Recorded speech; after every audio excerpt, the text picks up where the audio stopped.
Sa'min po kasing mga Cordilleran, meron po kaming sinasabi na taraki.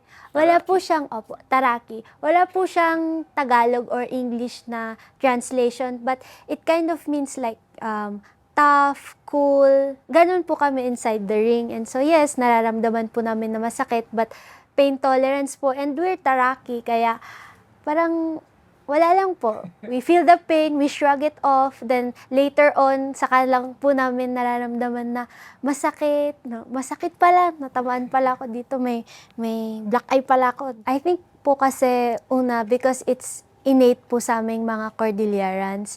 If we go back to history, Cordillera lang po yung hindi nasakop ng mga Spaniards noon. Kasi yung mga ancestors po namin, they fought off the Spaniards. Mensahe ko sa mga aspiring na martial artists, na mga bata, go for it. You're doing the right thing. Training lang ng training, but of course, huwag nating i-set aside yung mga ibang aspects ng mga buhay natin, tulad ng mga studies natin and our family.